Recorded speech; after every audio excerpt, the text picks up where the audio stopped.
జూబ్లీహిల్స్ గడ్డ బీఆర్ఎస్ అడ్డాని స్పష్టం చేశారు ఎమ్మెల్సీ తక్కెలపల్లి రవీందర్రావు. జూబ్లీహిల్స్ లో గులాబీ పార్టీ విజయాన్ని ఎవరు ఆపలేరని తేల్చి చెప్పారు. బీఆర్ఎస్ అభ్యర్థి మాగంటి సునీత గోపీనాథ్ ను భారీ మెజార్టీతో గెలిపించాలని కోరుతూ రహమత్ నగర్ లో పాదయాత్ర చేశారు. గల్లీ గల్లీ తిరుగుతూ బీఆర్ఎస్ చేసిన అభివృద్ధి కార్యక్రమాలు, కాంగ్రెస్ చేస్తున్న విధ్వంసాలను ఓటర్లకు వివరించారు. వాళ్ళ అధికారంలోకి వచ్చి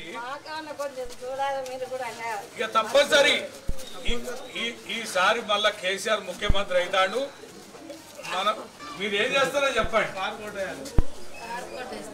కార్పొరేట్ కాంగ్రెస్ వాళ్ళకి వస్తే కార్డు చూపెట్టాలి, వస్తే కార్డు చూపెట్టాలి. ఇంటి ముంగడ వస్తే 100 రోజుల్లో చేస్తామన్న హామీలు మీరు చేయలేదు కనుక ఈ ఎన్నికల ఓడిస్తాం.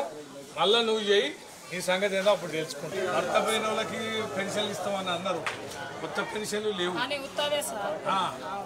ఈ ఉత్తోళ్ళు మళ్ళీ వచ్చి ఇప్పుడు ఒకటి అడుగుతాను. మరి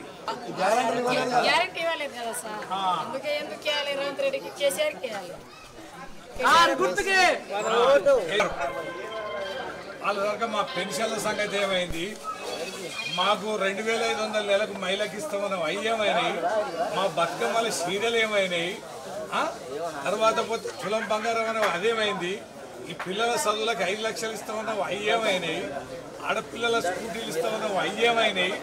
బిడ్డ 6 గ్యారెంటీలు 100 రోజులు చేస్తామన్నావు, ఏ సంగతి అన్నాడు కాదు. ఈ కళ్యాణ లక్ష్మి తులం బంగారం ఇస్తామన్నావు, ఆడపిల్లలకు స్కూటీలు ఇస్తామని అన్నాడు. ఆర్టీసీ బస్సులలో కుక్కి పంపించి మొత్తం మహిళల్ని బాగు చేసినామని అంటారు. ఎక్కేటట్టు కూడా లేదు. అలా